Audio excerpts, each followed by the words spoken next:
لله وكفى وسلام على عباده الذين اصطفى أما بعد أعوذ بالله من الشيطان الرجيم بسم الله الرحمن الرحيم وأما ما ينفع الناس فيمكث في الأرض وقال رسول الله صلى الله عليه وسلم خير الناس من ينفع الناس سبحان ربك رب العزة عما يصفون وسلام على المرسلين والحمد لله رب العالمين اللهم صل على سيدنا محمد وعلى آل سيدنا محمد وبارك وسلم.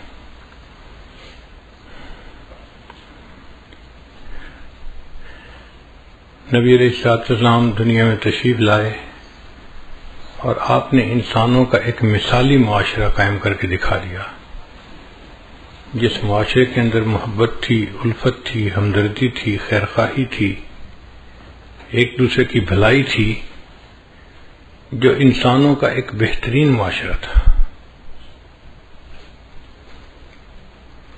ہر طرف امن کا دورہ تھا. یمن سے عورت چل کے مدینہ آتی تھی اور راستے میں 1 مہینہ تقریباً اس کو سفر میں لگتا تھا. نہ اس کو اپنی عزت کا خطرہ، نہ مال کا، نہ جان کا. اور وہ کہتی تھی کہ مجھے یوں لگتا ہے کہ مدینہ سے یمن. نبی اسلام نے ارشاد فرمایا الدین النصیحہ، دین سراسر خیرخواہی ہے. جو بندہ بھی دیندار ہوتا ہے وہ خیرخواہ ہوتا ہے. خیرخواہ کا مطلب دوسرے کا بھلا سوچنا، دوسروں کے بارے میں اچھا سوچنا. ایسے بندے کے دل میں نفرت، کینہ، بغض اور حسد نہیں ہو سکتا جو دوسروں کے بارے میں اچھا سوچے. اگر یہ بیماریاں ہوگی تو انسان پھر برا سوچے گا، اچھا نہیں سوچے گا. تو نبی علیہ السلام نے دین کو ڈیفائن کیا کہ الدین النصیحہ، دین سراسر خیرخواہی ہے. یعنی جہاں آپ کو دین نظر آئے گا وہاں خیرخواہی نظر آئے گی، اور جہاں خیرخواہی نظر آئے گی وہیں دین ہوگا. بدخواہی اور دین 2 چیزیں اکٹھی نہیں ہو سکتی. اگر آپ دیکھیں کہ کسی کے اندر بدخواہی ہے، فوراً سمجھ لیں کہ اس کے اندر دینداری نہیں ہے. اور اگر آپ دیکھیں کہ کسی بندے کے اندر دین ہے، آپ سمجھ لیں یہ سب کا خیر خواہ ہوگا، ہر کسی کا خیر خواہ، اپنوں کا بھی، پرایوں کا بھی، دوست کا بھی خیر خواہ، حتیٰ کہ دشمن کا بھی خیر خواہ، وفاداروں کا بھی خیر خواہ، غداروں کا بھی خیر خواہ، انسانوں کا بھی خیر خواہ اور جانوروں کا بھی خیر خواہ. مومن کے اندر خیر خواہی بھری ہوتی ہے. چنانچہ حضرت عثمان غنی اللہ عنہ نے ایک مرتبہ شام سے گندم امپورٹ کی. کئی 100 اونٹوں کا قافلہ ان کا پہنچا ایک ایسے وقت میں جبکہ مدینہ میں گندم کی شارٹیج تھی. لوگ اس کو دگنی قیمت پہ خریدنے کو تیار تھے. یہ ڈیمانڈ اینڈ سپلائی کا معاملہ ہے. جب ڈیمانڈ بڑھ جاتی ہے تو پھر سپلائی کے لیے کتنی بھی قیمت دینی پڑے لوگ دیتے ہیں. جب کئی 100 اونٹوں کا قافلہ مدینہ کے باہر پہنچا تو یہودی جو بڑے بڑے تاجر تھے وہ عثمان غنی اللہ عنہ کے پاس آئے اور کہنے لگے کہ ایسے ہے کہ آپ اپنا پورا سامان ہمیں ہول سیل پہ فروخت کر دیں، پھر آگے ہم تھوڑا تھوڑا کر کے بیچتے رہیں گے. عثمان غنی اللہ نے فرمایا کہ ٹھیک ہے، تم مجھے اچھا پروفٹ دو، میں تمہیں دے دیتا ہوں. تو انہوں نے ہول سیل میں ڈیل کی. کہنے لگے جی جو آپ کی قیمت خرید ہے نا، ہم اس کو ڈبل کر دیتے ہیں. 100 روپے کی چیز کو ہم 200 میں خریدتے ہیں. یہ بہت بڑا پروفٹ ہے کہ بندہ 100 روپے انویسٹ کرے اور اس کے بدلے 100 روپے کمائے. آج کل دنیا کی انڈسٹریل ورلڈ میں 10% اور 20% پروفٹ کو بھی بڑا سمجھا جاتا ہے. اور کہاں 100 کے بدلے 100 پروفٹ. عثمان غنی اللہ نے فرمایا نہیں پروفٹ تھوڑا ہے، میں نہیں بیچتا۔ کچھ نے کہا کہ اچھا پھر ہم ایسے کرتے ہیں کہ ہم 100 کے بدلے آپ کو 300 دیتے ہیں۔ نہیں۔ ایک نے کہا اچھا میں 100 کے بدلے آپ کو 400 دیتا ہوں۔ ان کا نہیں۔ وجہ کیا ہے کہ جی پروفٹ تھوڑا ہے۔ وہ حیران ہو گئے کہ 100 روپے کی چیز کو ہم 4 گنا پرائس پہ خرید رہے ہیں اور ایک ہی دم میں ان کا سارا سامان بک جائے گا، یہ پیسے لے کے گھر بیٹھ جائیں گے آرام سے، پھر ہم جانے اور اس چیز کو آگے تھوڑا تھوڑا بیچنا۔ مگر یہ بندہ مطمئن نہیں ہو رہا۔ تو ایک یہودی نے پوچھا کہ عثمان آخر آپ چاہتے کیا ہو؟ ایک کے بدلے ہم آپ کو 4 گنا دے رہے ہیں۔ ان کا بھائی پروفٹ تھوڑا ہے، بات سچی ہے، مجھے زیادہ چاہیے۔ اچھا میں 5 گنا دے دیتا ہوں۔ نہیں یہ بھی تھوڑا ہے۔ اچھا بھی 6 گنا دے دیتا ہوں۔ یہ بھی تھوڑا ہے۔ بھائی میں 7 گنا آپ کو پروفٹ دیتا ہوں، 100 روپے کی چیز 700 میں خریدتا ہوں۔ نہیں یہ بھی تھوڑا ہے۔ خریدنے والے نے کہا بھائی انف از انف، 100 کے بدلے 700 میں چیز خرید رہا ہوں اور آپ دینے کو ابھی بھی تیار نہیں ہوئے، تو پھر میری آپ کی ڈیل نہیں ہو سکتی۔ مگر آپ اتنی گندم کا کرو گے کہ آخر بیچنی تو ہے نا کہیں نہ کہیں۔ تو عثمان غنی اللہ نے فرمایا ہاں میں دوں گا، میرے پاس ایک کسٹمر ہے جو مجھے اس سے زیادہ پروفٹ دیتا ہے۔ اس نے کہا آپ مذاق کر رہے ہیں یا آپ سیریس بات کر رہے ہیں؟ بھائی میں سیریس بات کر رہا ہوں۔ کون سا کسٹمر ہے جو 7 گنا پرائس سے بھی زیادہ پرائس دے رہا ہے؟ ان کا میرے پاس ایک کسٹمر ہے جو مجھے 70 گنا پرائس دے رہا ہے، 1 روپے کے بدلے 70 روپیہ مجھے دے رہا ہے۔ چنانچہ انہوں نے اس گندم کو بیچنے کے بجائے مدینہ طیبہ کے غریبوں میں مفت تقسیم کر دی کہ میرا اللہ مجھے اس کے بدلے 70 گنا اجر عطا فرمائے گا۔ خیر خواہی کا ایسا جذبہ نبی علیہ السلام نے ان کے اندر بھرا تھا کہ 7 گنا پرائس پہ ان کا سامان بک رہا تھا، نہیں بیچا۔ کوئی اور بندہ ہوتا تو سوچتا میں تو پیسے بناؤں بھائی، میرا تو اس سال کا ایک اچھا سودا ہو جائے گا اور میں پورا سال آرام سے بیٹھ کے کھاؤں گا۔ ان کا نہیں، مجھے اس وقت پروفٹ نہیں کمانا، مجھے غریب لوگوں کی خیر خواہی کرنی ہے۔ ان کے پاس کھانے کو کوئی چیز نہیں تو میں اللہ کے راستے میں ان کو تقسیم کر دیتا ہوں اور اس کے بدلے اللہ مجھے 70 گنا پروفٹ عطا فرمائیں گے۔ یہ نبی علیہ السلام نے ایک جذبہ بھرا تھا صحابہ کرام میں، چنانچہ ہر بندہ دوسرے بندے کی خیر خواہی کرتا تھا۔ جیسے ہمیں اپنا فکر ہوتا ہے نا کہ ہمیں نقصان نہ ہو، ایسے ان لوگوں کی یہ حالت تھی کہ وہ سوچتے تھے دوسرے کا نقصان نہ ہو۔ آپ لوگوں کو ایک واقعہ سناؤں، حیران کن ہے۔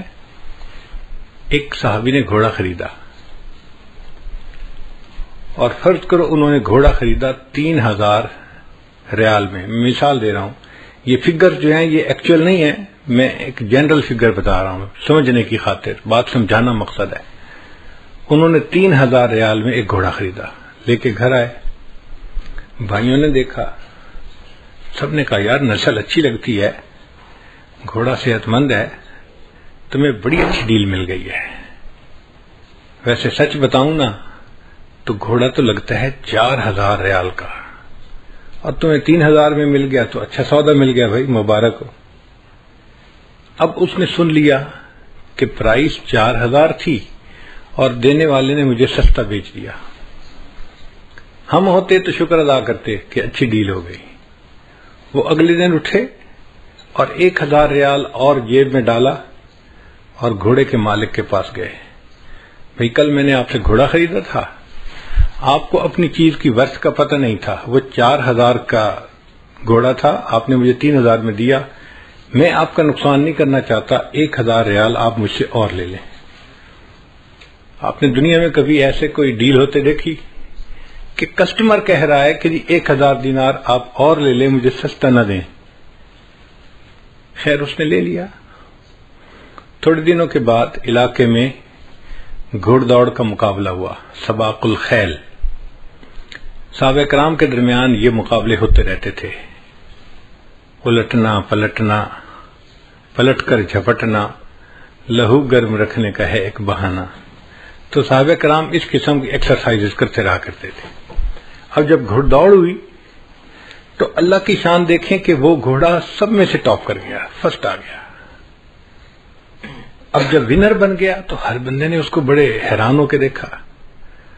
لوگ آئے اور مبارکباد دی اور کہا کہ یار تم نے گھوڑا کہاں سے لیا؟ اس نے کہا جی مجھے تو یہ 4000 دینار میں ملا۔ ان کا اچھا، یہ تو بڑی اچھی نسل کا ہے، بڑا تیز بھاگتا ہے، بڑا فٹ گھوڑا ہے، اٹس اے سٹیل، تمہیں تو بس سستا مل گیا۔ سچی بات بتاؤں کہ یہ گھوڑا تو 6000 ریال میں بھی سستا ہے۔ اب انہوں نے اس کے کمنٹ سن لیے اور اگلے دن 2000 ریال اور جیب میں ڈال کے مالک کے پاس گئے۔ بھئی آپ کو اپنی چیز کی ورث کا پتہ نہیں تھا، آپ نے 3000 میں بیچی، پھر میرے بھائیوں نے اس کی قیمت 4000 لگائی، لیکن مقابلے سے پتہ چلا، کنفرمیٹری ٹیسٹ یہ تھا کہ گھوڑا بہت اچھا تھا، اس نے ون کیا، اور تھرڈ پارٹی نے کہا کہ یہ تو 6000 دینار میں بھی سستا ہے، تو پلیز آپ 2000 دینار اور لے لیجئے۔ اب بیچنے والا کہہ رہا ہے کہ نہیں، میں پہلے ہی 4000 لے چکا 3 کی جگہ، میرے لیے انف ہے۔ وہ کہتے ہیں نہیں میں آپ کا نقصان نہیں کرنا چاہتا، 2000 اور دینار دیے اور 3000 کا گھوڑا انہوں نے 6000 میں خریدا۔ جہاں یہ معاشرہ ہو، سوچئے وہاں پر ہر بندہ دوسرے کا کتنا خیر خواہ ہوگا۔ وہ اس کا نقصان کسی صورت میں کرنا ہی نہیں چاہتا، اس کا بھلا چاہتا ہے، اس کی اچھائی چاہتا ہے۔ اور یہی عام معاشرہ تھا اس وقت کا۔ حضرت عمر رضی اللہ عنہ کے دور میں ایک شخص نے زمین بیچی اور دوسرے نے زمین خریدی۔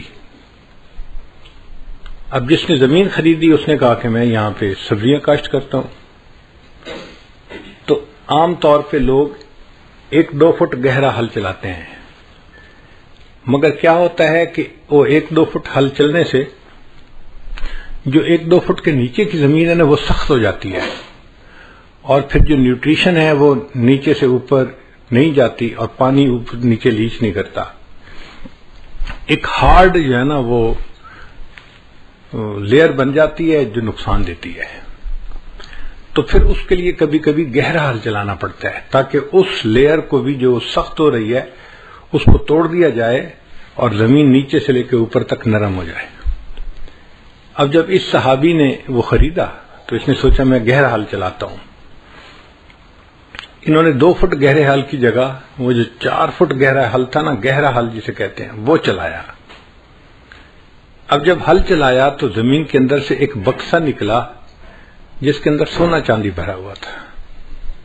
اس زمانے میں بینک تو ہوتے نہیں تھے، تو لوگ اپنا خزانہ اس طرح زمین کے اندر دفن کر دیا کرتے تھے کہ ایمرجنسی کے وقت ہم اس کو نکالیں گے، یہ محفوظ رہے۔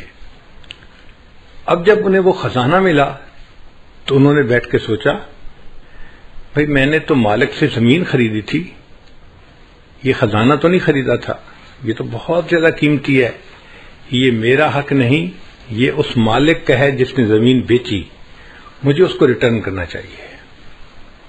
آپ سوچیں ہم اگر اس وقت میں ہوتے تو ہم کسی کو خبر ہی نہ لگنے دیتے کہ کچھ ہوا یا نہیں، اور آرام سے اس سونے چاندی کو خود استعمال کرتے ہیں۔ وہ اگلے دن اس سونے چاندی کے بکسے کو لے کے مالک کے پاس گئے، میں نے آپ سے زمین خریدی تھی، حل چلایا اور اس میں سے یہ خزانہ نکلا، یہ میرا نہیں، یہ آپ کا ہے، آپ پلیز مجھ سے لے لیجئے۔ ان کا واہ بھائی واہ، جب میں نے زمین بیچ دی تو اب زمین سے جو نفع نکلے گا وہ میرا نہیں ہوگا، وہ آپ کا ہوگا، تو میرا تو تعلق ختم ہو گیا، میں نے پیمنٹ لے لی، دیٹس اٹ۔ اب اگر نکلا ہے خزانہ تو یہ آپ کا ہے، آپ کی قسمت۔ وہ کہے میرا حق نہیں آپ کا ہے، اور دوسرا کہے میرا حق نہیں آپ کا ہے، اب ایک دوسرے کے درمیان اختلاف ہوا تو یہ مقدمہ عدالت میں آیا۔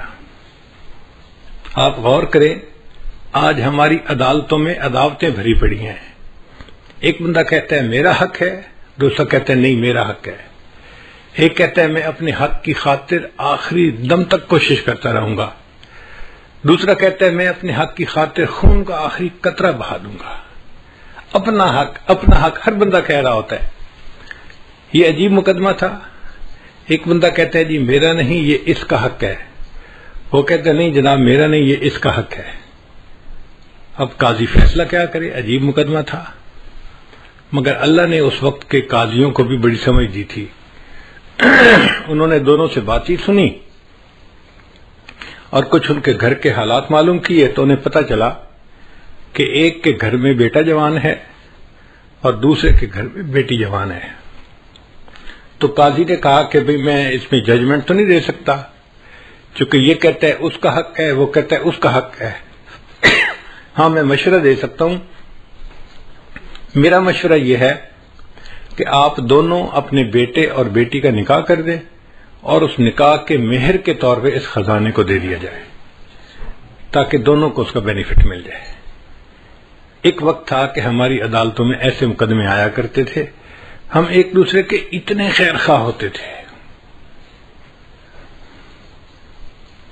اور یہی معاملہ تھا سب کا. صرف ایک شعبہ زندگی میں نہیں، دوسرے شعبوں میں بھی یہی حال تھا. امام اعظم ابو حنیفہ رحمۃ اللہ علیہ کپڑے کی دکان تھی، ریشم کے کپڑے بیچتے تھے. اس زمانے میں ریشم کا کپڑا سب سے اعلیٰ کپڑا سمجھا جاتا تھا، اور چونکہ لیڈیز استعمال کرتی ہیں تو اس لیے اس کی ڈیمانڈ بھی بہت تھی.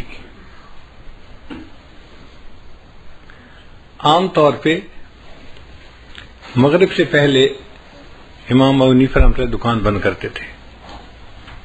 ایک دن آپ نے ظہر کے بعد دکان بند کر دی. گھر آ رہے تھے، کسی نے پوچھا نعمان آج جلدی گھر آ رہے ہو؟ بھئی میں نے دکان بند کر دی.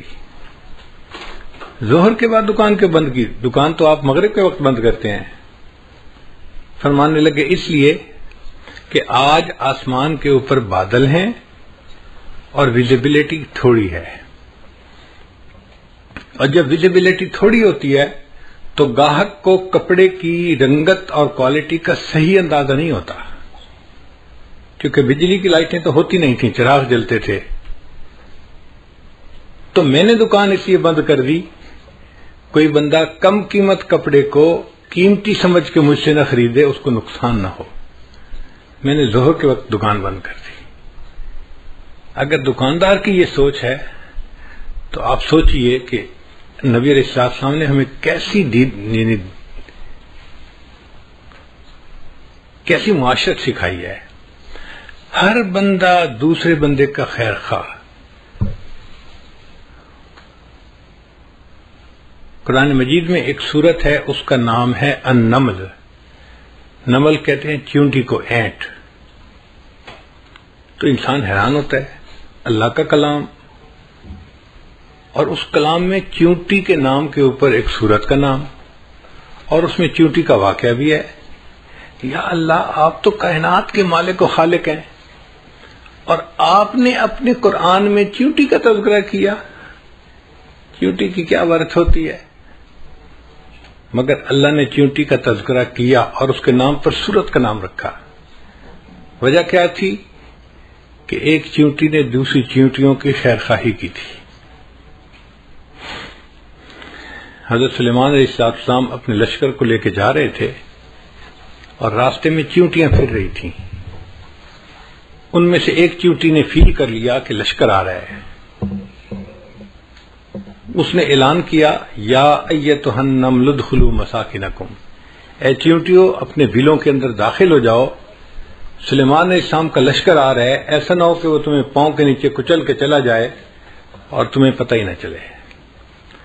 اب ایک چیونٹی کی دوسری چیونٹیوں کے ساتھ جو خیر خواہی تھی وہ اللہ کو اتنی پسند آئی، اللہ نے اس واقعے کا تذکرہ قرآن مجید میں کیا اور سورت کا نام چیونٹی کے نام پہ رکھ دیا. غور کرنے کی بات ہے، اگر ایک چیونٹی دوسری چیونٹیوں کی خیر خواہی کرتی ہے، اللہ کو وہ بات اتنی اچھی لگتی ہے. ایک انسان دوسرے انسان کی خیر خواہی کرے گا، اللہ کو یہ بات کتنی اچھی لگے گی. تو ہمیں چاہیے کہ ہم اپنے اندر خیر خواہی کا جذبہ بڑھائیں.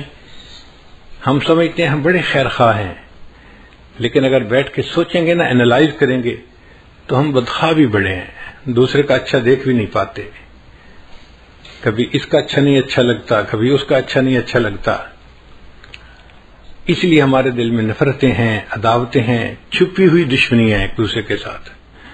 اور دفتروں کے ماحول میں تو یہ جیلسی بہت زیادہ نظر آتی ہے، اس کو کہتے ہیں پروفیشنل جیلسی. اللہ اکبر کبیرہ. ہمیں ایک مرتبہ عجیب تجربہ ہوا. ہمارے ایک دوست تھے شارجہ کے رہنے والے، مجھے کہنے لگے کہ حضرت میں آپ کو کریب کی شکار کے لیے انوائٹ کرتا ہوں اپنے گھر، کھانا کھائیں گے مغرب کا، اور پھر مغرب کے فوراً بعد بیچ کے اوپر میرا گھر ہے، تو ہم سمندر میں جائیں گے اور کریب کی شکار کریں گے. فشنگ کا تو ہم نے شکار دیکھا ہوا ہے، لیکن کریب کا کبھی نہیں کیا تھا، تو ہمارے لیے بھی ایک نیا تجربہ تھا. تو میں نے ان کی دعوت قبول کر لی. ہم بچوں کے ساتھ گئے، بچے بھی بڑے ایکسائٹڈ تھے چھوٹے، کہ آج ہم کشتی پہ جائیں گے اور کریب کی شکار کریں گے. خیر وہ ہمیں ایک کشتی کے اوپر لے کے سمندر میں گئے. ایک خاص جگہ تھی، وہاں پہ کریب نکلتے ہی مغرب سے عشاء کے درمیان تھے. 24 گھنٹے میں یہ ان کا خاص ٹائم تھا جب وہ باہر نکلتے تھے اور ان کا شکار پاسبل تھا. آگے پیچھے وہ زمین کے اندر اور ریت کے اندر رہتے تھے، نظر نہیں آتے تھے، تو شکار نہیں ہو سکتا تھا. خیر جب وہ اس جگہ پر لے کر گئے تو کنارے کنارے پہ کوئی 4 فٹ پانی ہوگا. تو اس پانی کے اندر جو نوجوان تھے وہ تو سارے پانی میں اتر گئے شکار کرنے کے لیے. میں بوڑھا کشتی کے اندر ہی بیٹھا رہا، اور میرے ساتھ گھر کے جو چھوٹے چھوٹے بچے تھے نا، 1 سال 3 سال 2 سال، وہ ساتھ بیٹھ کے کہ ہم دادا ابو کے پاس بیٹھتے ہیں. اب میں ہوں اور چھوٹے چھوٹے 3-4 بچے ہیں، اور وہ لوگ کریب کا شکار کر کے لا رہے تھے، اور ایک بنگالی تھا جو کشتی چلا رہا تھا.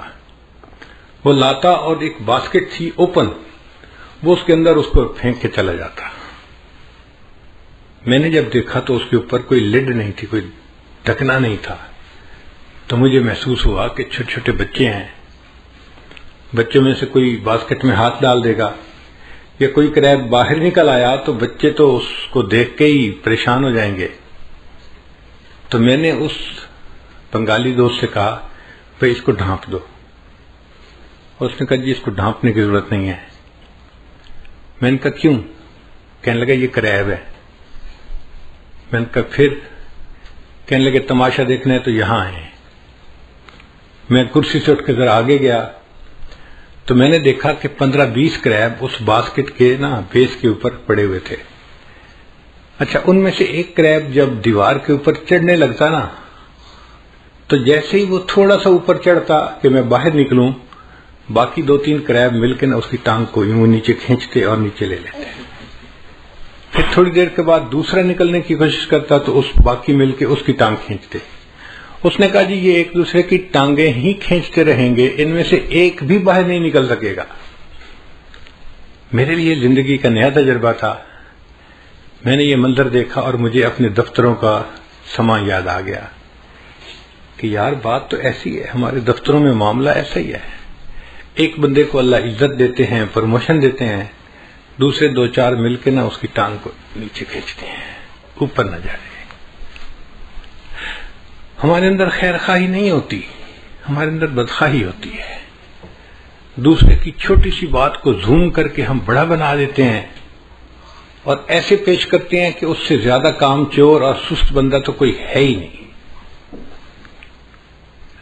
اسی بدنیتی کی وجہ سے پھر ہمارے دل سیاہ ہوتے ہیں اور ہمیں عبادت کی توفیق نہیں ہوتی. ہمارے علاقے میں ایک بزرگ گزرے ہیں سلطان باہو رحمت اللہ علیہ. ان کا پنجابی زبان میں بڑا مزے کا کلام ہے.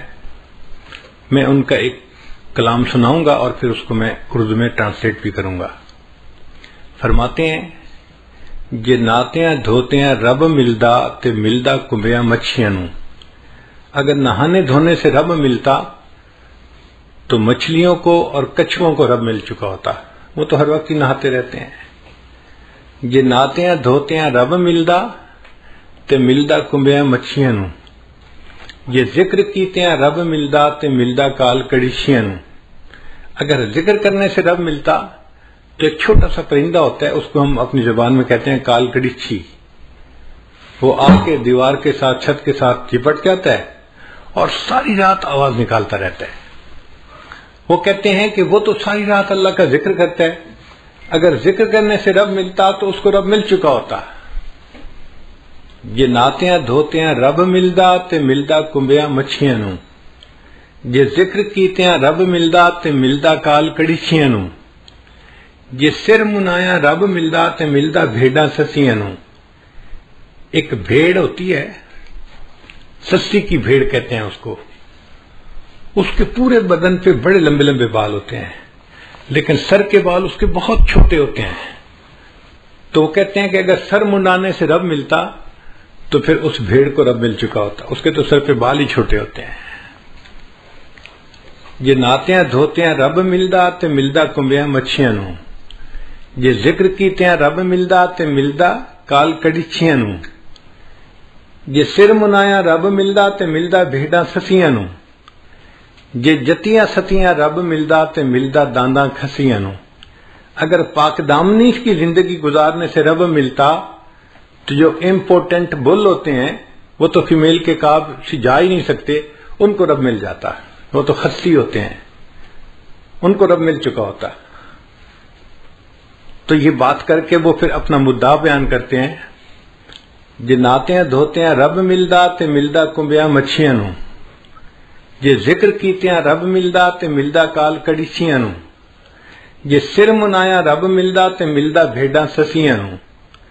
جے جتیاں ستیاں رب ملدا تے ملدا دانداں کھسیاں نو. اور آخر پہ کہتے ہیں رب ملدا تے ملدا نیتاں اچھیاں نو. اگر رب ملتا ہے تو اچھی نیت والوں کو رب ملتا ہے. اگر کوئی بندہ چاہتا ہے کہ مجھے اللہ مل جائے، اس کو اپنی نیت ٹھیک کرنی پڑے گی. ہر ایک کے بارے میں دل کے اندر خیر خواہی ہو، محبت ہو، پیار ہو، ایسے بندے کو رب ملتا ہے. جس کے دل میں حسد ہو، بغض ہو، کینہ ہو، عداوت ہو، نفرت ہو، ایسے بندے کو رب کہاں ملتا ہے؟ یہ بندہ تو انسان کہلانے کے قابل نہیں، یہ تو جانوروں جیسی زندگی گزارنے والا ہے.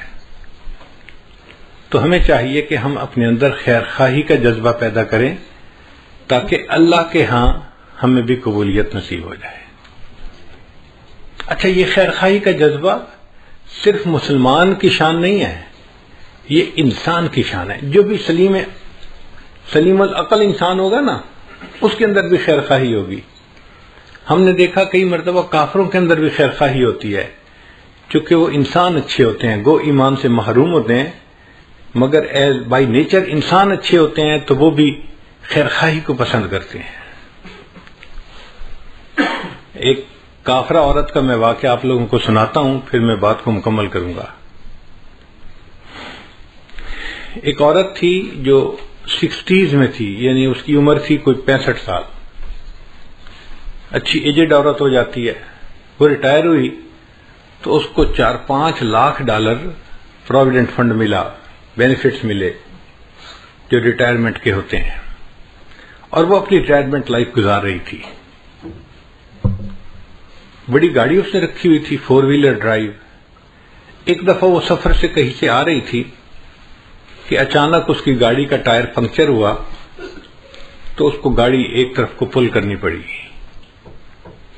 اب وہ گاڑی سے باہر نکلی، اس نے دیکھا کہ ٹائر پنکچر ہو گیا ہے تو ٹائر بدلنا پڑے گا. لیکن بڑی گاڑی کا ٹائر وزنی بھی ہوتا ہے اور اکیلے بندے کا اس کو ریپلیس کرنا مشکل بھی ہوتا ہے. پھر وہ تو عورت ذات تھی، عورت کمزور ہوتی ہے، نہیں کر سکتی. تو وہ کھڑی سڑک کے کنارے آنے والی گاڑیوں کو روک رہی تھی کہ کوئی بندہ رکے اور میری ہیلپ کر دے. اور چونکہ دن کا ٹائم تھا، سورج خوب گرمی برسا رہا تھا، لوگ مصروف تھے، تو آنے والی گاڑی تیز آ رہی تھی اور جا رہی تھی، کوئی رک نہیں رہا تھا. گڈ 1 آور اس عورت کو دھوپ کے اندر کھڑا ہونا پڑا. اب 1 گھنٹہ دھوپ میں کھڑا ہونے کی وجہ سے اس کو پسینہ بھی آیا ہوا، اور اس کی جلد جو تھی وہ ایسے سرخ ہو گئی جیسے جلد جل جاتی ہے گرمی کی وجہ سے، برا حال گرمی سے اس کا، اور کوئی اس کی مدد کے لیے رک نہیں رہا، تو پریشان بھی بڑی تھی۔ بڑی دیر کے بعد ایک لڑکا تھا جس کی عمر 30 میں تھی، یعنی 30-32 سال اس کی عمر تھی لڑکے کی۔ اس نے گاڑی کو روکا اور اس نے پوچھا کہ آپ نے مجھے کیوں روکا ہے؟ اس نے مجھے آپ کی ہیلپ چاہیے، آپ میرا ٹائر بدلوانے میں مدد کر دیں تو میں بھی چل پڑوں گی۔ لڑکے نے گاڑی روکی، باہر آیا، اس نے عورت کو دیکھا کہ بھئی اس کو اتنا پسینہ آیا ہوا ہے اور دھوپ میں کھڑے رہنے کی وجہ سے حالت اس کی بری ہوئی ہے، تو اس نے اس کو کہا کہ دیکھیں میری گاڑی کا اے سی چل رہا ہے، آپ گاڑی کی اگلی سیٹ پہ جا کر بیٹھ جائیں اے سی میں، آپ کو پسینہ بھی خشک ہو جائے گا اور آپ کو تھوڑا آرام بھی مل جائے گا، اور میں نوجوان ہوں، میں اکیلا یہ ٹائر چینج کر لیتا ہوں، میرے لیے کوئی مسئلہ نہیں۔ چنانچہ وہ عورت اس کی گاڑی میں اگلی سیٹ پہ آ کے بیٹھ گئی اور لڑکا اس عورت کی گاڑی کا ٹائر چینج کرنے لگ گیا۔ اب یہ عورت جب ذرا ٹھنڈی جگہ پر بیٹھی، طبیعت بحال ہوئی، تو اس نے دیکھا کہ لڑکا بہت مشقت کے ساتھ گاڑی کا ٹائر چینج کر رہا ہے،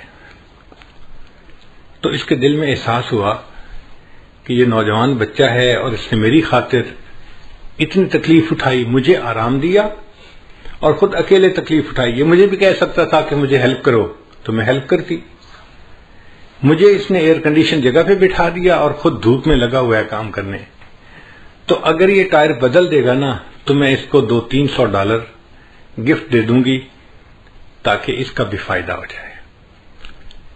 خیر کچھ دیر لگی، لڑکے نے ٹائر چینج کر دیا، اس نے آ کے کہا اس کو کہ ٹائر میں نے بدل دیا ہے، اب آپ اپنی گاڑی پہ جا سکتی ہیں۔ اس عورت نے $200-300 جیب سے نکالے اور لڑکے کو آ کے یہ میری طرف سے گفٹ لے لو۔ اس نے کہا نہیں میں گفٹ نہیں لیتا، بس۔ اس نے پوچھا کیوں نہیں لیتے؟ اس لڑکے نے آگے سے جواب دیا It is objective of my life to help others. It is objective of my life to help others. When I help someone, I feel happy. یہ جو مجھے خوشی ملتی ہے نا کسی کی مدد کر کے، بس میرا ریوارڈ یہی کافی ہے، مجھے آپ سے $200-300 نہیں چاہیے۔ اب وہ عورت اپنی گاڑی میں آئی اور چل پڑی، مگر اس کے ذہن میں یہی فکر گھوم رہا تھا It is objective of my life to help others. When I help someone, I feel happy. اور وہ سوچ رہی تھی کہ دنیا میں ایسے بھی انسان ہوتے ہیں کہ جو دوسروں کی ہیلپ کر کے خوش ہوتے ہیں۔ حیران ہو رہی تھی۔ اب گاڑی جب اس نے چلائی، تھوڑی دیر بعد اس کو فیل ہوا کہ مجھے تو بہت پیاس لگی ہوئی ہے اور بھوک بھی لگی ہوئی ہے۔ اس نے سوچا اچھا جو نیکسٹ ایگزٹ آئے گا نا تو میں اس پہ گاڑی کو باہر نکالوں گی موٹر وے سے، اور جو ریسٹورنٹ ملا اس پہ میں کھانا کھاؤں گی اور پھر سفر شروع کروں گی۔ چنانچہ نیکسٹ ایگزٹ پہ اس نے گاڑی باہر نکالی اور قریب میں کوئی ریسٹورنٹ تھا، وہاں اس نے گاڑی پارک کی اور جا کے کھانے کے لیے بیٹھ گئی۔ اس ہوٹل میں ایک ویٹریس تھی ریسٹورنٹ میں جو کھانا لاتی تھی۔ اس نے پوچھا کیا چاہیے؟ اس نے بتایا مجھے یہی چیز لا دو، تو وہ ویٹریس اس کے لیے کھانا لے کے آئی۔ جب اس نے اس کے آگے کھانا لگایا نا، اب اس دوران یہ عورت یہی بیٹھی سوچ رہی تھی کہ اس لڑکے نے کتنا اچھا جواب دیا It is objective of my life to help others. When I help someone, I feel happy. اس عورت نے، بوڑھی عورت نے دیکھا کہ وہ جو ویٹریس کھانا لے کے آئی ہے وہ ایک نوجوان اور پریگننٹ لڑکی ہے، اور اس کے جسم کو دیکھ کے پتہ چلتا ہے کہ اس کا پریگننسی کا کوئی 6واں مہینہ چل رہا ہوگا، یعنی کافی قریب وقت ہے ڈیلیوری کا۔ اب ایسے وقت میں تو عورت کو گھر پہ آرام کرنا چاہیے، مگر وہ ڈیوٹی کر رہی تھی، تو اس نے سوچا یہ غریب لڑکی ہوگی اس لیے اس کو نوکری کرنی ہے تاکہ اپنے آپ کو سپورٹ کر سکے۔ تو اس نے اس سے ذرا بات پوچھی کہ تمہارا کیا حال ہے، تم کیا کرتی ہو؟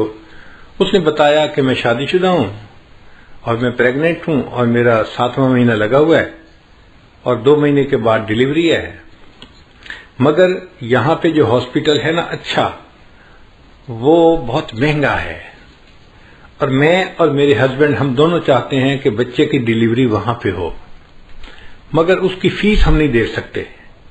تو ہم میاں بیوی نے آپس میں مشورہ کیا، کچھ پیسے میرا ہسبینڈ جمع کرے گا اور کچھ پیسے میں جمع کروں گی، اور مل کے ہم اس فیس کو ادا کریں گے۔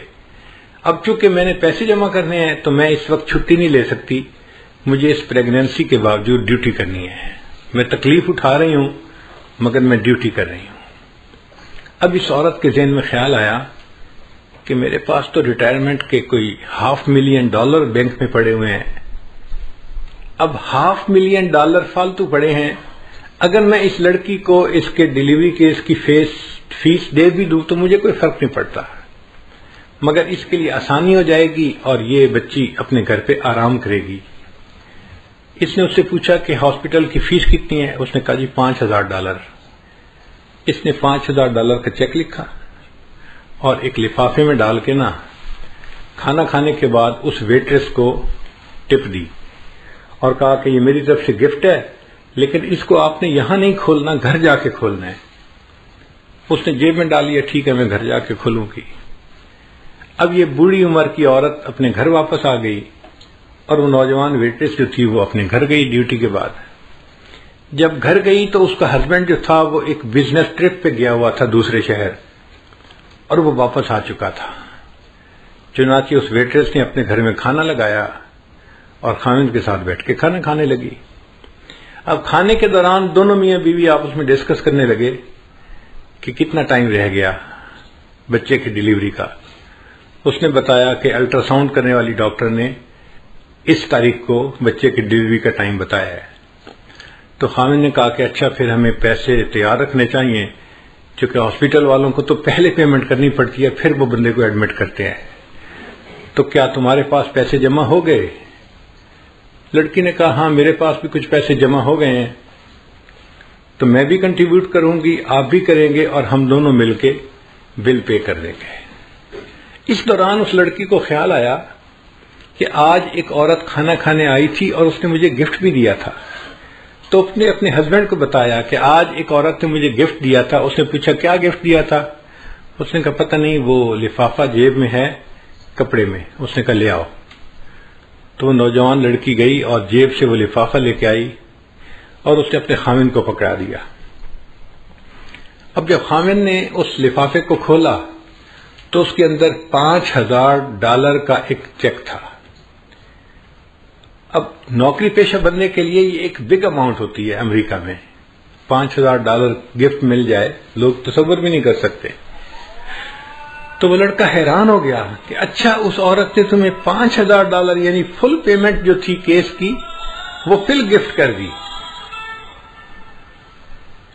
تو لڑکی نے کہا جی ہاں اس نے یہ گفٹ دیا ہے۔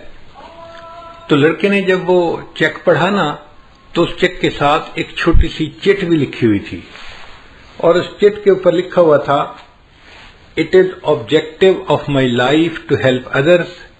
When I help someone I feel happy." تو لڑکے نے وہ فقرہ پڑھا، یہ وہ لڑکا تھا جس نے اس عورت کے ٹائر کو چینج کیا تھا۔ اس نے اس عورت کی ہیلپ کی تھی اللہ کی خاطر، اور اللہ نے اس عورت کے دل میں ڈالا، اس نے اس کی بیوی کو $5,000 کا چیک دے کے اس کو ہیلپ کر دیا تھا۔ What goes around comes around۔ ہم دوسروں کے ساتھ خیر خواہی کریں گے تو اس کے بدلے اللہ ہمارے ساتھ خیر خواہی کا معاملہ فرمائیں گے۔ خیر خواہ بندے کے ساتھ ہمیشہ خیر خواہی ہوتی ہے، کیونکہ اللہ اس کے ساتھ خیر خواہی کرتا ہے، کوئی اس کی بدخواہی کر ہی نہیں سکتا۔ اس لیے ہم انکنڈیشنل خیر خواہی کریں دوسروں کے ساتھ۔ ہمیں اس میں یہ نہ توقع کہ جی وہ تو ہمارے ساتھ خیر خواہی نہیں کرتا، ہم کیوں کریں؟ بھئی وہ کرتا ہے یا نہیں کرتا، ہم تو کریں نا۔ جب ہم کریں گے تو اللہ تعالیٰ اس کے بدلے ہمارے ساتھ بھی خیر خواہی کا معاملہ فرما دیں گے۔ تو ہمیں چاہیے کہ ہم اپنے اندر خیر خواہی کا جذبہ پیدا کریں اور ہر ایک کا بھلا سوچیں، ہر ایک کے ساتھ اچھا سلوک کریں۔ ایک بزرگ تھے، ان کا نام تھا عثمان دامانی رحمت اللہ علیہ۔ بقالہ کی دکان تھی، اور اس زمانے میں کرنسی جو تھی وہ چاندی کی ہوتی تھی، سکے ہوتے تھے، اور چاندی کے سکے جب بار بار ہاتھوں میں آتے تھے تو کئی دفعہ پرنٹ گھس جاتا تھا، تو اس کو کہتے تھے کھوٹا سکہ ہے۔ ہم نے اپنے بچپن میں یہ دور دیکھا ہے۔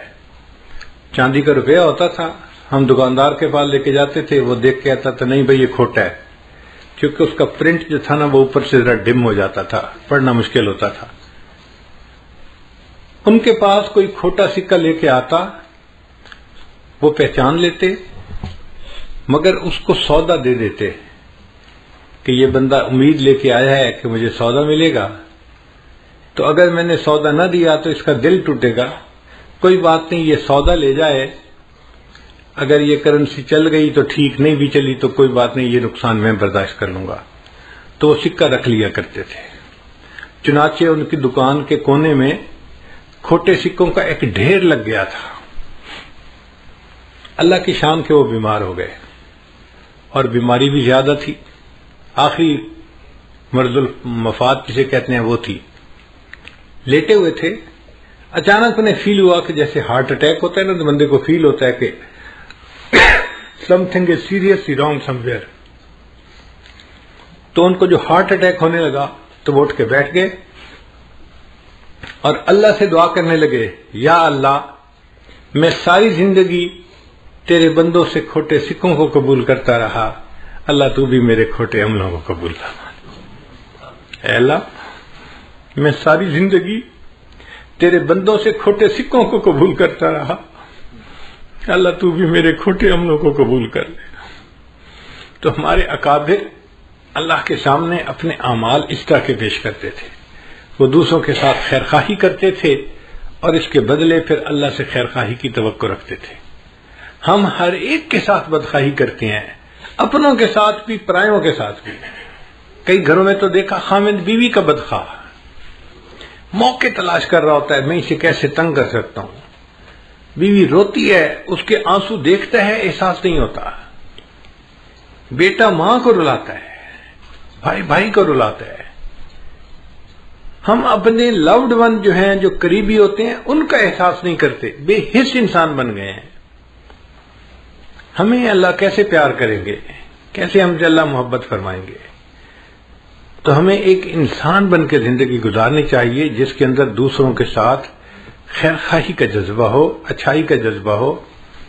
یہ جذبہ ہمیں کام آئے گا۔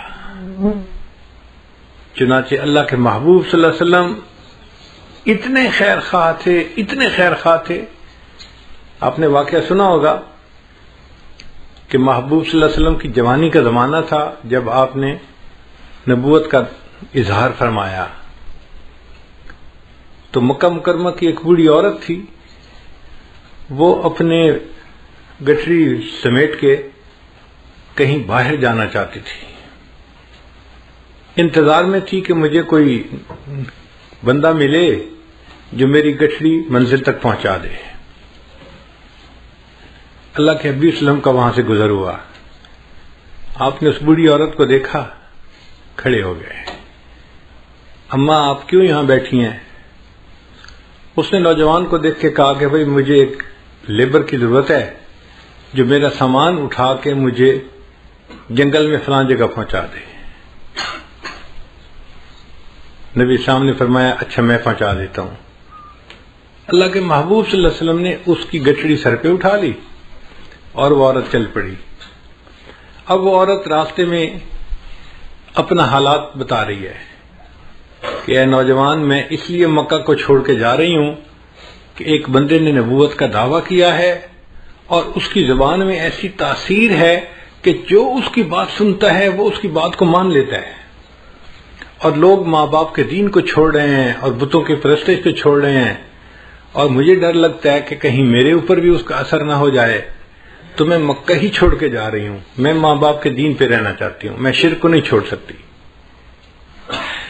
نبی علیہ السلام اس کی باتیں سن رہے ہیں مگر خاموش ہیں، اور وہ ساتھ ساتھ نصیحت بھی کرتی جا رہی ہے کہ نوجوان میں تجھے نصیحت کرتی ہوں کہ تو اس نوجوان کی بات مت سننا، کہیں تو بھی اس کے دین پہ نہ چلا جائے، اور تو اپنے ماں باپ کے دین پہ جمے رہنا، تم اچھے آدمی ہو، تم اپنے ماں باپ کے دین کو نہ چھوڑنا۔ نبی علیہ السلام اس کی ساری باتیں سنتے رہے اور چلتے رہے. جہاں عورت نے پہنچنا تھا آپ نے سامان وہاں پہنچایا اور وہاں سے واپس آنے لگے تو اس بوڑھی عورت نے کہا کہ نوجوان تو کتنا اچھا نوجوان ہے، اگر میں کبھی مکہ واپس آئی تو تم مجھے اپنا نام بتا، میں تجھے ملوں گی. تو جب اس نے پوچھا تو اللہ کے حبیب صلی اللہ علیہ وسلم نے فرمایا کہ اماں جس نوجوان کی سارے راستے تو برائی کرتی رہی ہے میں وہی نوجوان محمد ہوں. بوڑھی عورت کے دل پہ اثر ہوتا ہے، وہ کہتی ہے اچھا اگر تو وہ نوجوان ہے جس کے اندر اتنی خیر خواہی ہے میں پھر کلمہ پڑھتی ہوں، مسلمان ہو جاتی ہوں. اللہ کے محبوب صلی اللہ علیہ وسلم کی خیر خواہی نے ایسے بوڑھے کافروں کے دلوں کو بھی جیت لیا تھا. ہم بھی اگر نبی علیہ السلام کے سچے غلام بن کے رہنا چاہتے ہیں تو ہمیں اپنے اندر یہ خیر خواہی کا جذبہ پیدا کرنا پڑے گا.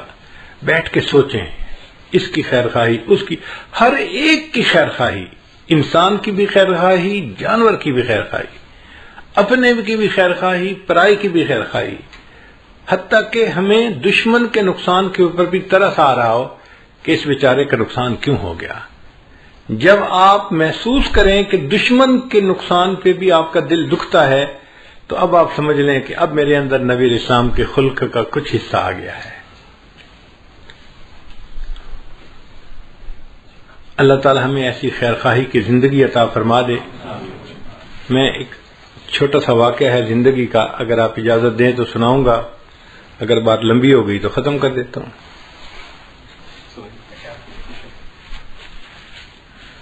کیونکہ مضمون سے متعلق ہے اور ابھی ذہن میں آ گیا، اس لیے یہ واقعہ ہے جب میں 6 7ویں کلاس میں پڑھتا تھا. ہائی اسکول میں میرا ایک کلاس فیلو تھا جو دیہات کا رہنے والا تھا اور اس نے اسکول میں داخلہ لیا تھا اور ہاسٹل میں رہتا تھا. وہ نمازی بچہ تھا، 5 نمازیں پڑھتا تھا اور میں بھی 5 نمازیں پابندی سے پڑھتا تھا. تو نمازیں 5 پڑھنے کی وجہ سے ہماری ایک دوسرے سے دوستی ہو گئی تھی. چنانچہ ہم کلاس میں ڈیسک پہ بھی ایک دوسرے کے ساتھ بیٹھتے تھے اور اللہ کی شان کے کلاس میں فرسٹ آتا تھا، وہ سیکنڈ آتا تھا، تو ہم دونوں قابل لڑکے سمجھے جاتے تھے. تو نیچرل ایفینٹی ہمارے اندر پیدا ہو گئی ایک دوسرے کے ساتھ نماز کی وجہ سے اور تعلیم میں اچھے ہونے کی وجہ سے ہماری دوستی فطرتاً ایک دوسرے کے ساتھ ہو گئی. ہم اکثر اوقات اکٹھا پڑھتے، اکٹھا بیٹھتے، وقت اکٹھا گزرتا تھا. اب اس دوران کبھی کبھی دیہات کا تذکرہ ہوتا تو میں نے اپنی زندگی میں کبھی دیہات نہیں دیکھا تھا. شہر میں پیدا ہوئے، زندگی گزاری، ہمیں دیہات کا کنسیپٹ نہیں تھا. اس زمانے میں مجھے یہ بھی پتہ نہیں تھا کہ گندم کسی پودے پہ لگتی ہے یا کسی درخت کے اوپر لگتی ہے، مجھے کچھ پتہ نہیں تھا. تو میں اس سے اٹھ پٹانگ سوال پوچھتا، یہ سبزی کیسے ہوتی ہے، یہ کیسی ہوتی ہے، یہ کیسے ہوتا ہے، یہ کہاں لگتی ہے، اس کا پودا کیسے ہوتا ہے. وہ مجھے سمجھاتا تو صحیح مگر ساتھ ساتھ میری سادگی پہ ہنستا بھی صحیح کہ کیسے بے وقوفی کے سوال پوچھتا ہے. ایک دن مجھے کہنے لگا یار 2 مہینے کی چھٹیاں آنے والی ہیں، اگر تم 3 دن کے لیے میرے گھر مہمان آ جاؤ تو میں تمہیں دیہات کی سیر کرواؤں گا اور سبزیوں کی فصلیں آنکھوں سے دکھاؤں گا. میں نے بڑا ایکسائٹڈ فیل کیا، اچھا میں سبزیاں دیکھوں گا، دیہات دیکھوں گا. تو میں نے گھر آ کے امی سے کہا کہ امی میرے دوست نے مجھے دعوت دی ہے، میں نے 3 دن کے لیے اس کے گھر جانے کا وعدہ کر لیا ہے. امی نے کہا بیٹا اپنے بڑے بھائی کے ساتھ چلے جانا، کوئی مسئلہ نہیں، چھٹیاں ہیں، 3 دن اس کے پاس رہ آنا. تو میں اپنے بڑے بھائی کے ساتھ، چونکہ میں تو چھوٹا تھا تو بڑے بھائی کے ساتھ ان کے ہاں چلا گیا. رات ہم نے گزاری. اگلے دن فجر کی نماز پڑھی تو فجر کے بعد بہت ٹھنڈی فضا تھی. دیہاتوں میں گرمیوں کے موسم میں فجر کا وقت بڑا سہانا ہوتا ہے، صاف ستھری ڈسٹ فری ہوا ہوتی ہے اور سبزیاں لہلہاتی ہوئی ہوتی ہیں اور انسان حیران ہوتا ہے دیکھ کے ان کو. نیچرل حسن بندے کو نظر آتا ہے. میرا دوست مجھے کہنے لگا آؤ میں آپ کو سبزیوں کی سیر کرواؤں. میں نے کہا ٹھیک ہے. اب وہ مجھے لے کے چلا. یہ کھیت، اس میں دیکھو مولی لگی ہوئی ہے اور اس میں گاجر لگی ہوئی ہے اور اس میں شلجم لگے ہوئے ہیں اور اس میں گوبھی لگی ہوئی ہے. اس طرح وہ مجھے سبزیوں کا تعارف بھی کروا رہا تھا اور فصلیں بھی دکھا رہا تھا. اور میرے لیے تو ہر چیز ایک نئی چیز تھی، میں دیکھتا جا رہا تھا. اللہ کی شان دیکھیں کہ ہم کچھ دور آگے چلے تو زمین کا ایک ایکڑ، ایک ٹکڑا بڑا، وہ خالی پڑا ہوا تھا اور ایک بندہ اس میں ہل چلا رہا تھا.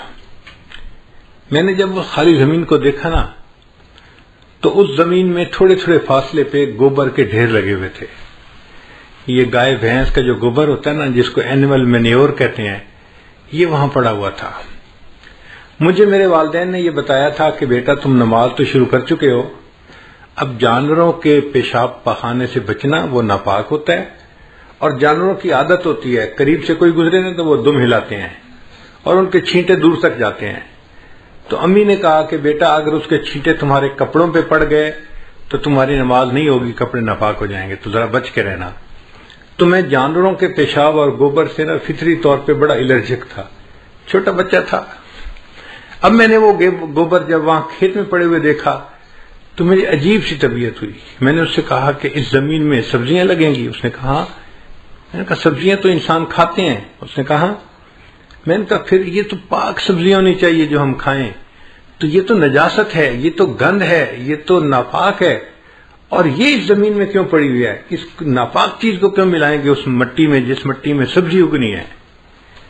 اس نے کہا یار تمہاری باتوں کا جواب میں نہیں دے سکتا، یہ جو ہل چلا رہا ہے نا بوڑھا، اس سے جا کے پوچھو.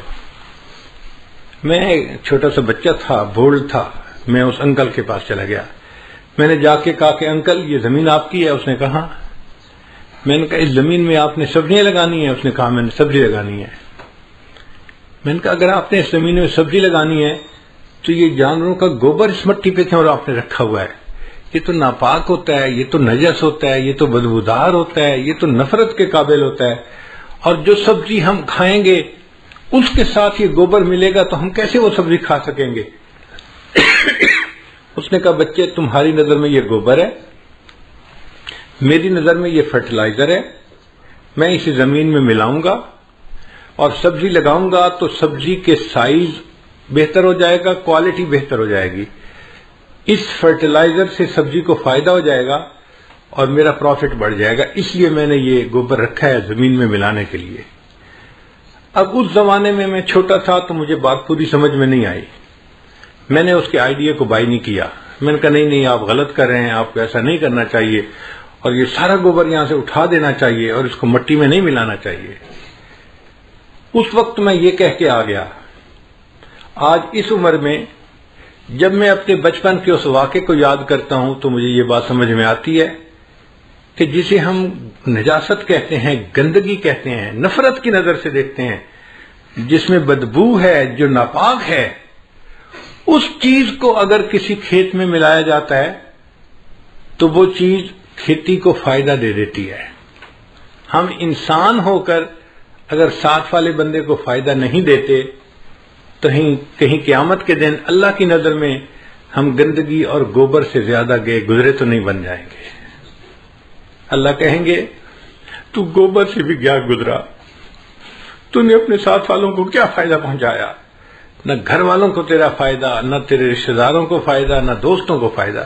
تو بدخواہ آدمی تھا، ہر وقت برا سوچتا تھا، ہر وقت دوسروں کی غیبت کرتا تھا، ہر وقت دوسروں پہ بہتان تراشیاں کرتا تھا، ہر وقت دوسروں کے بارے میں نیگیٹو کمنٹس دیتا تھا، عزتیں اچھالتا تھا. تو کہاں کا اچھا انسان ہے، تو گوبر سے بھی کیا گزرا ہے. تو اللہ تعالی ہمارے اندر خیرخواہی کے جذبے کو بڑھائے اور ہم ایک اچھے خیرخواہ انسان بن کے زندگی گزاریں. آپ سوچئے اگر سب انسان ایک دوسرے کے ایسے خیرخواہ بن جائیں گے تو معاشرے میں کتنی محبتیں ہوں گی، پیار ہوگا، الفت ہوگی. صحیح انسانیت کی تصویر ہمیں اس معاشرے میں نظر آئے گی. نبی اسلام نے فرمایا الدین النصیحہ، دین سراسر خیرخواہی ہے. اللہ تعالی ہمیں خیرخواہی کی زندگی گزارنے کی توفیق عطا فرمائے. وآخر دعوانا ان الحمد للہ رب العالمین. دعا سے پہلے توبہ کے کلمات پڑھ لیتے ہیں تاکہ اللہ تعالی ہمارے پچھلے سب گناہوں کو معاف فرمائے. الحمد للہ وکفی وسلام علی عبادہ الذین اصطفی اما بعد. یہ کلمات سچے دل کے ساتھ پڑھتے رہیے. بسم اللہ الرحمن الرحیم. لا الہ الا اللہ محمد الرسول اللہ. آمنت باللہ وملائکتہ وکتبہ ورسلہ والیوم الآخر والقدر خیرہ وشرہ من اللہ تعالی والبعث بعد الموت.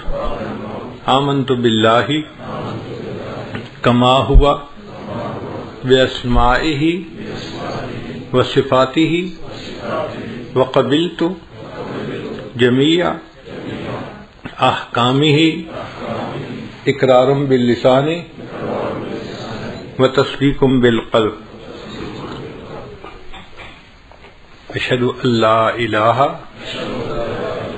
الا اللہ واشہد ان محمدا عبدہ ورسولہ. استغفر اللہ ربی من کل ذنب واتوب الیہ برحمتک یا ارحم الراحمین. ان کلمات کو پڑھنے سے ہم تو بتائے ہو چکے ہیں. چند معمولات ہیں جن کو باقاعدگی سے کریں گے تو اللہ تعالیٰ دل کو منور کریں گے. ان میں پہلی چیز ہے 100 مرتبہ استغفار پڑھنا. دوسرا ہے 100 مرتبہ درود شریف پڑھنا. تیسرا ہے قرآن مجید کی تلاوت روزانہ کرنا.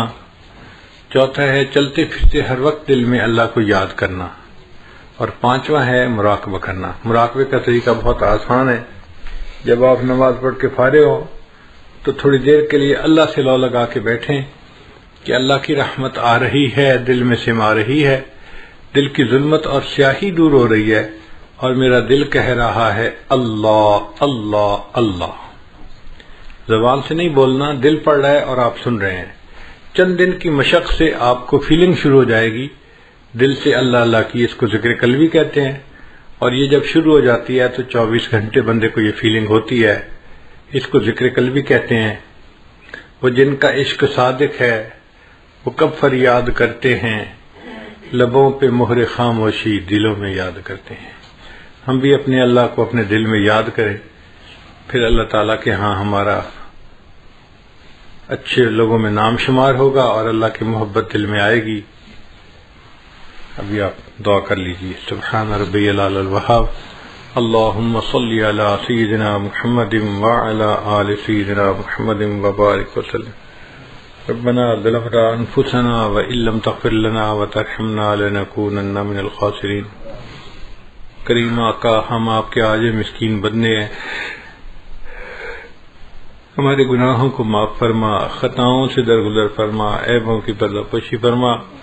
جو گناہ ہم نے دن میں کیے معاف فرما، جو راتوں میں کیے معاف فرما، جو محفل میں کیے معاف فرما، جو تنہائیوں میں کیے معاف فرما. اے اللہ، جو گناہ یاد ہیں وہ بھی معاف فرما، جو کر کے بھول گئے وہ گناہ بھی معاف فرما. اے اللہ، معصیت کی ذلت سے محفوظ فرما اور ہمیں طاعات کی عزت نصیب فرما. کریم آقا، آنے والے وقت کو گزرے وقت سے بہتر فرما.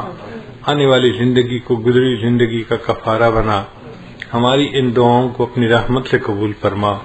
اے اللہ، جو پریشانیاں ہیں دور فرما، اٹکے کاموں کا ہونا آسان فرما، الجھے کاموں کو اپنی رحمت سے سلجھا. آنے والے وقت کو گزرے وقت سے بہتر فرما.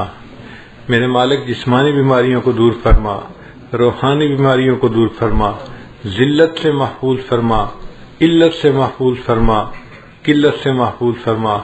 اے اللہ، جس طرح ایک عیالدار اپاہج کسی سخی کے دروازے پہ جاتا ہے اور اس امید سے دروازہ کھٹکھٹاتا ہے اگر یہ دروازہ کھل گیا میرے بچوں کا فاقہ ختم ہو جائے گا. اللہ، ہم اس عیالدار اپاہج سے زیادہ محتاج اور آپ اس دنیا کے سخی سے زیادہ بڑے سخی ہیں. ہم آپ کا دروازہ کھٹکھٹا رہے ہیں اس امید کے ساتھ یہ دروازہ کھل گیا ہمیں نیک بختی نصیب ہو جائے گی. اے اللہ، ہمارے اندر سے برائیوں کو نکال دیجئے، حسد کینہ بغض نکال دیجئے، نفرتیں عداوتیں نکال دیجئے، ہمارے دل میں خیر خواہی کے جذبہ بھر دیجئے، محبتیں الفتیں بھر دیجئے، اے اللہ ہمیں ایک اچھا انسان بن کے رہنے کی توفیق عطا فرمائیے۔ میرے مولا، ہم بے سینگ کے جانور بنے پھرتے ہیں، کبھی اس کو تکلیف پہنچائی، کبھی اس کو تکلیف پہنچائی، اے اللہ ہمیں خیر خواہی کرنے والا انسان بنا دیجئے۔ اللہ آنے والے وقت کو گزرے وقت سے بہتر فرما دیجئے۔ آج کی اس مجلس کے لیے جن دوستوں نے کوششیں کی، اللہ اس پر ان کو اپنی بہترین اجر، اپنی بہترین رضا نصیب فرما۔ اور اے اللہ صاحب خانہ نے جس محبت کے ساتھ اپنے گھر بلایا، اس کے بدلے ان کو اپنی سچی محبت نصیب فرما۔ اس گھر کو برکتوں کے ساتھ آباد فرما، خوشیوں کے ساتھ آباد فرما، دین کے ساتھ آباد فرما، صحت سلامتی کے ساتھ آباد فرما۔ اے اللہ ان کو اولادوں کی خوشیاں نصیب فرما، اے اللہ ان کی عزت میں برکت عطا فرما، ان کے رزق میں برکتیں عطا فرما، ان کے کاموں میں برکتیں عطا فرما۔ اے اللہ اپنی رحمت کے ساتھ اس گھر پر اپنی خصوصی رحمتیں نازل فرما۔ جتنے دوست احباب یہاں موجود ہیں یا قریب کی آبادی میں رہتے ہیں، اللہ سب کو ان برکتوں اور رحمتوں میں سے حصہ نصیب فرما۔ جو آنا چاہتے تھے مجبوریوں کی وجہ سے نہیں آ سکے، اللہ ان کو بھی ان دعاؤں میں حصہ نصیب فرما۔ صلی اللہ تعالی علی حبیبہ سیدنا محمد و آلہ و اصحابہ اجمعین برحمتک یا ارحم الراحمین۔